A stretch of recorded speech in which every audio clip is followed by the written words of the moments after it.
Evet dostlar, kanalımıza hoş geldiniz. Mücahit genç kardeşimizle bugün Eyüp Sultan'da buluştuk sahilde. Rodaj konusuna değineceğiz. Benim rodajım bittiği için daha çok Mücahit kardeşimiz konuya değinecek. Çünkü neden?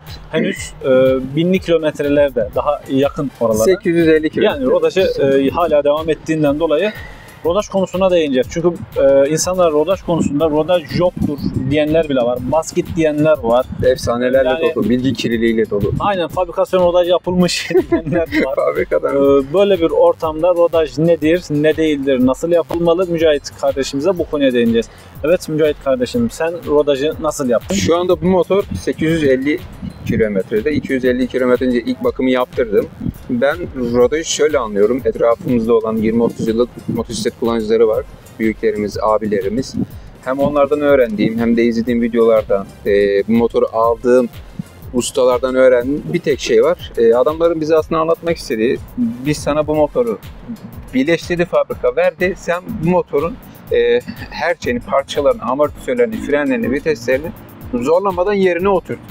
İlk 600 kilometre aslında bu. Sürekli şey derler. Misal viteslerde sürekli oyna derler. Hep şunu derler. İlk 600 kilometre viteslerle oyna derler. Niye? Şanzıman yerine otursun. Şanzıman kendi bilgisini tanısın. Sonra hızlanırken motoru zorlamadan hızlan, fren yaparken ani frenler yapmayı kaçının. Hep bu tarz şeyleri anlatırlar. Ben de ilk 600 kilometre arkama kimseye oturtmadım. Konuşmada güzeller de oldu. Kusura bakmayın, motor rodajda bunun şeyi olmaz arkadaşlar. Yani bunun şakası, arkadaşım bir kere otursun olmaz. Bir iş yapıyorsak sonuna kadar yani doğru bir şekilde yapmak lazım. Adam akıllı bir şekilde yapmak lazım. Ondan sonra şey olarak, devir olarak da 5000'in üzerine çıkmamaya çalıştım. Bu da yaklaşık hız olarak da 70-72 civarına geliyor. 70'in üzerine çıkmadım, işte devir olarak da 5000'in üzerine çıkmadım, ani frenler yapmamaya çalıştım ki İstanbul içerisinde bu çok da kolay olmuyor. Evet. Sırf ondan yoğun yerlere çok girmemeye çalıştım. Viteslerle sürekli aşağı yukarı oynadım. Ondan sonra lastiklerin de bir rodajı var. Çok fazla virajlarda yatmamanız gerekiyor, Allah korusun. Onun üzerindeki mum diyorlar, bir şey var. Çok fazla yattığın anda yoldan atar seni ki fabrika çıkışı lastiklerde çok iyi değil. Sakin, dikkatli şekilde yapmak lazım. Yani ben bu şekilde yaptım. Onun dışında zaten etrafımda kullanan arkadaşlar da, sen de buna dahilsin abi. Hep sorduğumda hepsi sakin bir şekilde motoru zorlamadan yapmışlar. Rodajın mantığı bu kısacası. Evet. Sakin bir şekilde yaptın. Arkaya adam almadın. Yok. Ani frenler yapmadın. 5000 evet. Devirde 70 kilometre alışsın diye. Alışsın diye. Aynen öyle. Şimdi de motor 850 kilometre civarında sanırım. Şeye kadar da 1600 kilometreye kadar da 7000 devri geçmeyecek. Bu da hız olarak yaklaşık 100-105 civarı bir şey diyor. Yapacak bir şey yok. 1600 kilometreye kadar idare edeceğiz. Bu arada geçiyor gene bir şeyler.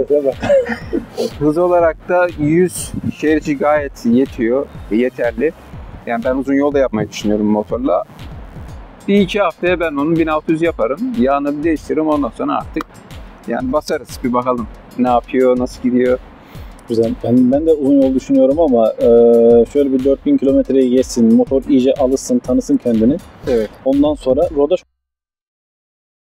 konusuna yine ben değinecek olursam, ben şu an 2500 kilometreyi geçtim.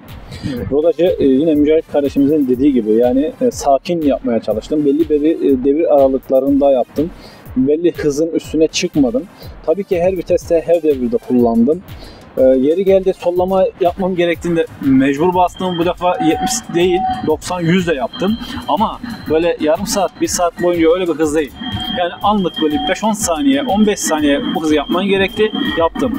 Onun haricinde özellikle 300 kilometre ben rodajı çok böyle ne diyeyim, narin yaptım. Kibar yaptım. Zorlamadan yaptım. Evet. Arkama adam almamaya çalıştım. Artçı almamaya çalıştım. 300 kilometre ile 600-700 kilometre arasında ufaktan zorlamaya başladım. İşte devri aşağı yukarı 1000 devir artırdım. Evet. İşte frenleri kontrol etmeye çalıştım. İşte motorun şanzımanına dikkat ettim, bir ses geliyor mu? Bir anormallik var mı? Sesini dinledim. Dikkatli bir şekilde gel. Aynen, dikkatli bir şekilde ederek, sakin bir şekilde. Ama bazı insanlar diyor ki ya arkadaş ne rodajı? Basket fabrikada rodajı yapılıyor diyorlar ki öyle bir şey yok. Madem rodaj yapıyor, değil mi? Neden kalın yağ konuyor? Rodaj yağı deniyor buna. Aynen öyle. Sonra fabrika neden 1600-1500 kilometreye kadar şu devri geçme diyor. Evet, İşte 500 kilometreye kadar şu devri Aynen. geçmiyor, 1600'e kadar şu devri geçmiyor. Şimdi bu adamlar, bu motoru üreten adamlar. Biz onlardan iyi bilecek halimiz yok. Veyahut da Aynen. bunu söyleyen arkadaşların onlardan iyi bilecek hali yok. Ona göre bir de her motor aynı değil. Tabii. Şimdi bu motor 200 cc. Bu motorda der ki hız olarak 70'in üzerine çıkma. Atıyorum 1100 cc motorda der ki 120'nin üzerine çıkma.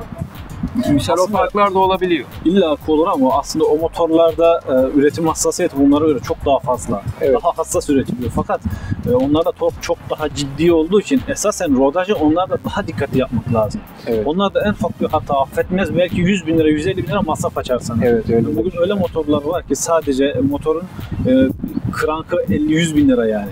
Maalesef 150 bin lira. GS'lerden bahsediyoruz. Yani GSR işte binlik ve üzeri motorlar. Yani Evet. ne gerek var kardeşim? Motoru adam gibi yap. Kaldı ki şimdi şöyle bir durum var. Madem bazı şeylere değindik, tam değinelim. Mesele sadece rodaj olmasın. Ben okurken uzun oğlu vardı. Efendim dürüst motor kazasında vefat etti. Allah korusun. Yani halbuki hata onun değildi. Yayalar yüzünden bir kaza geçirdi. Başını arabaya vurdu, arabadan yere ve komaya girdi. Vefat etti. Allah rahmet eylesin. Sonra benim bir akrabam yine motosiklet kazasında çok da hızlı değil. Kumda nasıl frenlemeyi de öğrenmek lazım. Ufak bir kasis tek geliyor. Kasisten evvel frenliyor fakat kum dökülmüş kasise yakın bir yere, etrafa zamanla dağılmış. Motor frenlemeyi ne zaman yapıp yapmayacağını bilemediğin zaman, zamanında elini çekmediğin zaman o kasiste hafif hopladığında motor kilitliyor tekeri. Evet. Bu da motor kayıyor, düşüyor ve kafayı yere vuruyor. Nohut tanesi kadar başına taş geçmiş. Ve bu da komaya girdi, bu akrabamız. Komaya girdi, Allah rahmet eylesin, vefat etti. Ya bugün ben gençleri görüyorum, bırakın rodajı, affedersiniz hayvan gibi sürüyorlar. Dostlar yapmayın. Ekipman yok, bir şey yok. Ekipman yok, kask yok, ondan sonra adam gibi kıyafet yok. Ya zaten bizim taktığımız kask kaç paralık kask? Aynen. Yani 4 bin giydiğimiz- lira, 3 bin liradan Tabii çok ki. bir şey bekleyemezsiniz. Yani en az 15-20 bin lira ve üzeri fiyatlar vermek lazım bir kaska bizi rahat koruyabilmesi için. Onun dışında Yani- işte ceket, Tabii ki. eldiven de, ondan sonra pantolon, ayakkabısı mesela. Kesinlikle. Dikkatli olmak lazım çünkü yani bedenimiz yani. Biz şeyiz yani, kaporta sizsiniz motor. Rodajı iyi yapamayan insan motoru iyi kullanamıyor demektir. Kullanamaz demektir. Arkadaşlar yapmayın. Evet, bir nevi öyle. Sevdiklerinizi üzmeyin. Malınıza zarar gelmesin, canınıza zarar gelmesin. Başkasının da yine aynı şekilde. O yüzden rodajı adam gibi yapın, adam gibi sürün. Yani ben öyle yerlerde bazen trafikte duyuyorum, bazen arkadaş ortamında muhabbette oluyoruz duyuyorum, ya, şahit evet. oluyoruz. Ya motorcu mu? Adam değil konular diyor. Ya onlar için teki serseri diyorlar. Ya hepsi böyle değil. Bunlar yüzünden Bunlar bu yüzünden söylemlerde tabii ki bulunuyorlar. yol vermeyen oluyor, sıkıştıran oluyor. Evet. Ya motorcu değil yani alayı serseri diyenler var. Biz bunu bozalım dostlar. İnşallah. Yani motorcuların tabii ki her ortamda, herkesin içinde kötü insanlar olur. İyi insanların da olduğu gibi. Ama biz bu algıyı Allah'ın izniyle bozalım. Rodajımızı bir kere düzgün yapalım. Neden biliyor musunuz? Rodajınızı güzel yaparsanız motorunuzda terleme olmaz. Evet. Rodajınızı güzel yaparsanız mesela senin motor Allah'ın izniyle çok güzel hızları rahatlıkla görecek. İnşallah. Adam diyor ki benim motor gitmiyor. 130'u görmüyor. Niye 126. acaba? Niye görmüyor? Değil mi? Niye görmüyor? Niye görmüyor? Bir Niye sorgulamak görmüyor lazım. Mücahit? Çünkü motoru ilk aldığında heyecanlı oluyor öyle Değil mi? arkadaşlar. Basıyor. Ya işte bir an önce bir deneyeyim, egzozu güzelmiş, biraz zorlayayım, şöyle yapayım, işte böyle yapayım, öyle 5 kilometre yapıyor. Ondan sonra gidiyor bayiye.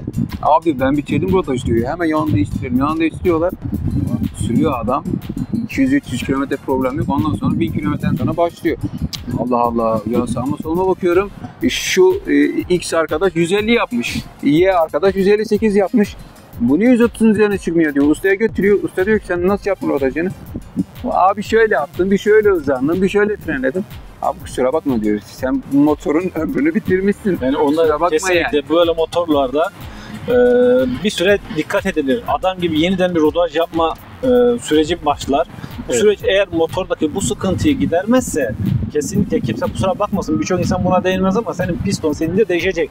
Evet. Yani o süreçten sonra ikinci bir süreçten sonra motor kendine gelmezse çizilmiştir ciddi bir şekilde. Ondan sonra Zamanlarda masraflar hayırlı silindir'e olsun. kadar. Usta Aynen. sana der ki Bana 30 bin lira versen Yok, usta genelde şöyle söylüyor. Çırağa diyor ki oğlum sen abine bir yemek söyle. Bizim işimiz uzun. Oradan anlıyorsun zaten, diyorsun ki ben ne yaptım, ben ne yapacağım. aynen öyle. Allah Yaparız. göstermesin ya. Çünkü motorlar hani 100 bin lira, 110 bin lira civarında. Bunu alan arkadaşlar hani durumu buna müsait oluyor.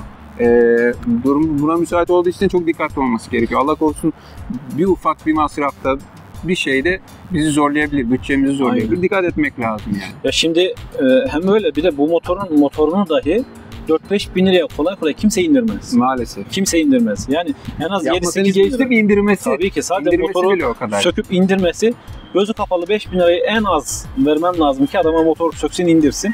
Evet. O yüzden adam gibi kullanmak gerekiyor. Yani o yüzden Aynen. dostlar, annelerinizi üzmeyin, babalarınızı üzmeyin. Topluma yararlı bir insan olalım. Bu da bir kamu spotu olsun. Motor gerçekten de çok güzel bir nimet, çok güzel bir imkan. Bir o kadar da dikkat Tehlikeli. edilmesi gerekiyor. Kesinlikle öyle. Dikkat sürülmesi gerekiyor. Aynen öyle. Dostlar, içeriklerimize fırsat buldukça yine devam edeceğiz. Gerek Mücahit kardeşimizle, gerek Evet. farklı dostlarımızla sizlere yardımcı ve faydalı insan olmaya çalışacağız. Bir birey olmaya çalışacağız Allah'ın izniyle. Bunlar Sizin de videoyu izleyen arkadaşların da yanlış bir şey söylediysek, yanlış Yani, bir şeyler dediysek onları insanlık haberi bize söylesinler, olabilir. belirtsinler. Hoşlarına giden şeyler, hoşlarına gitmeyen şeyler, onlar rodajını nasıl yapmış, fikirlerini ve düşüncelerini yorumlarda belirtebilirler. Biz de daha yeni olduğumuz için eksiklerimiz olabilir. Eksiklerimizi en azından yorumlarda görmüş oluruz. Bunları düzeltmeye çalışıyoruz. Aynen öyle. Daha güzel içeriklerle sizlere konuk olacağız Allah'ın izniyle. Fakat sizlerden bir ricamız var. Bu yolda, bu yürüyüşte bizlere omuz vermeniz, bizlere destek olmanız, videolarımızı beğenerek, gerek fikirlerinizi yorumlarda belirterek, gerek kanalımıza abone olarak bizlere destek verirseniz sizlere çok teşekkür ederiz. Allah'a emanetsiniz. Kazasız Allah'a belasız emanet. sürüşler dilerim. Aynen öyle. Kardeşim, Allah'a emanetsiniz.